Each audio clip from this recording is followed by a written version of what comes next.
नमस्कार दोस्तों, मेरा नाम है मयंक पांडे और मैं आपका स्वागत करता हूं आपके अपने लर्नेबल चैनल पर। दोस्तों, आज हम performing art traditions of India के बारे में डिस्कस करेंगे। आज उसी की समरी ही डिस्कस कर रहे हैं केवीएस टीयर 2 के लिए। बहुत इंपॉर्टेंट होगी ये क्लास और इसके बाद आपको एनसीईआरटी पढ़ने की ज़रूरत नहीं है। तो आइए इस क्लास को शुरू करते हैं। पहला पॉइंट है हमारा, संगीत रत्नाकर के अनुसार संगीत 3 कलाओं का मिश्रण है: गायन, वादन और नृत्य। ये पॉइंट याद रखिएगा।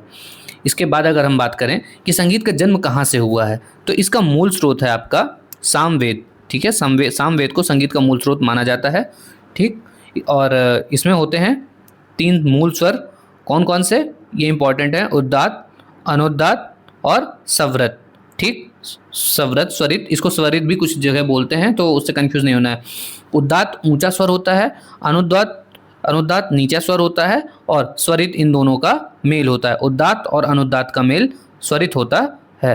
ठीक, अब इसके आगे अगर हम बात करें तो पहले इसको समझ लेते हैं ये क्या है। जैसे आज ना हम सारे गामा बोलते हैं, ठीक है, तो ये उद्दात, अनुदात और स्वरित, इसको गाने के 3 स्तर थे। ठीक है, इनको कहा जाता है सामगान। ठीक, तो सामगान को गाने के 3 स्तर थे। ये आई बात समझ में।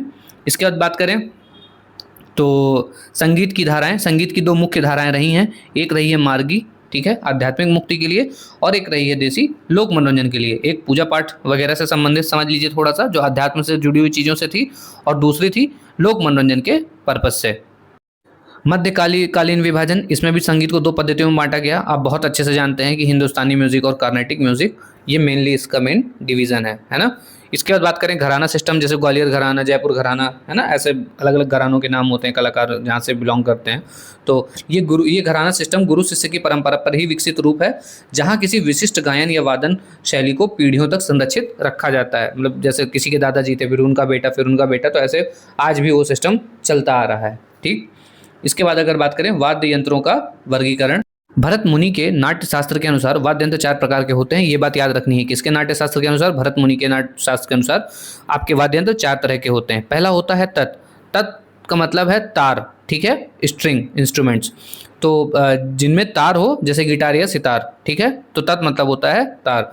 फिर आते हैं सुशिर। अब ये सुशिर क्या होते हैं? जिन्हें फूंक मारकर बजाया जाए। ठीक है, हवा से बजने वाले यंत्र जिन्हें फूंक मारी जाती है, जैसे बांसुरी आपकी होती है। ठीक है, इसके बाद बात करें अवनद। ये अवनद क्या होता है? जो ढोल की तरह हो। इसका अवनद का मतलब होता है जो ढोल की तरह हो, चमड़े से मढ़े हुए ताल वाद्य, जैसे तबला हो गया, मृदंगम हो गया, मृदंग हो गया, ये संस्कृत वाला मृदंगम होता है। ठीक है, और घन किसको कहते हैं? धातु या लकड़ी से बने ठोस यंत्र। ठीक है, जो ठोस हो, जैसे मंजीरा होता है। ठीक है, उसको आपको पता होगा, मंजीरा होता है ना, ऐसे हाफ पार्ट ये होता है, हाफ पार्ट ये होता है, दोनों को आपस में टकरा के बजाया जाता है। ठीक है, तो मंजीरा होता है। ठीक, तो ये इंपॉर्टेंट है, इन्हें कर लीजिएगा। इसके बाद बात करें तो भारतीय नृत्य के 3 मुख्य अंग हैं। 3 मुख्य अंग हैं, ये याद रखिएगा: नृत्य, नृत्य, नृत्य, नृत्य और नाट्य। ठीक है, इसका मतलब क्या है? कुछ मिस्टेक है यहाँ पे, शायद टाइपिंग एरर है, मुझे देखना पड़ेगा इसके लिए। ठीक है, तो इसे मैं आपको पीडीएफ का करेक्ट वर्जन दे दूंगा, तो आप वहाँ से इसको देख लीजिएगा, ये नृत्य से रिलेटेड ही होगा। ठीक है, और इसके बाद बात करें अभिनय तक को दर्शक तक पहुँचाने के 4 तरीके हैं: अंगिका, वाचिका, आहार्य और सात्विका। ठीक, तो ये सब आपको याद करना पड़ेगा, क्योंकि आपकी फील्ड से रिलेटेड अगर नहीं है तो आपको अपना याद करने वाला काम करना पड़ेगा। याद भी नहीं करेंगे तो कम से कम आप पढ़ के जरूर जाइए अच्छे से। ठीक है, क्योंकि ताकि आप वहाँ इसको देखें तो आपको ये याद रहे। इसके बाद बात करें 9 तरह के रस होते हैं, आपको पता है 9 मूल भावनाओं पर आधारित होते हैं आपके 9 रस। श्रृंगार प्रेम के ऊपर होता है। हास्य का स्थायी भाव हास्य ही होता है। करुणा, रौद्र, वीर, भयंकर, विपत्सा, अब्दुता और शांता। ये सब संस्कृत के वर्ड हैं, आपने हिंदी में ही इनको पढ़ा होगा। और एक इम्पॉर्टेंट पॉइंट है, इसके लिए आप बस इतना समझिएगा, आप रौद्र रस याद रखिएगा, श्रृंगार रस याद रखिएगा। ये थोड़ा सा आमतौर पे इसी से ही क्वेश्चन देता है। ठीक है, तो जब एक डांसर गुस्सा दिखाती है तो वहाँ पे आप समझ जाइए रौद्र रस है। क्या है? रौद्र रस है। और जब एक डांसर आपसे प्यार दिखाती है, मतलब उसके डांस में उसके हाव भाव में प्रेम झलके, तो वहाँ पे आपका श्रृंगार रस होगा। क्या होगा? श्रृंगार रस होगा। आई होप ये बात क्लियर होगी। ठीक, इसके बाद बात करें तो भारतीय शास्त्रीय नृत्य आपको बहुत अच्छे से पता है कि ये क्या है, फिर भी इनको थोड़ा सा इनके बारे में जो कुछ नई जानकारी है वो जानना जरूरी है। भरतनाट्यम तमिलनाडु का है, सबसे पुराना मंदिर नृत्य है ये, और इसे दसियत्तम भी कहा जाता है, दसियट्टम। ठीक है, इसके बाद बात करें कथक, आपको पता है उत्तर भारत का है ये। कथा स्टोरी से निकला है। लखनऊ, जयपुर और बनारस इसके प्रमुख घराने हैं। ठीक है, ये एनसीईआरटी का कंटेंट है, तो प्लीज़ इतना जरूर याद रखिएगा। कथकली केरल का है, इसमें भारी मेकअप किया जाता है और मुख्य रूप से स्टोरी प्ले होता है। इसके बाद बात करें ओडिशा, त्रिभंगी मत भूलिएगा, इंपॉर्टेंट है। मतलब अब मैं नहीं कहता कि एग्जाम में आ ही जाएगा, पर त्रिभंगी मुद्रा को याद रखिएगा, ये ओडिसी नृत्य की पहचान है, त्रिभंगी मुद्रा। इसी नृत्य में त्रिभंगी मुद्रा बनाई जाती है। कुचिपुड़ी, आंध्र प्रदेश पे एक गांव है कुचिपुड़ी, उसके नाम पर है और इसे ब्राह्मणों द्वारा शुरू किया गया था।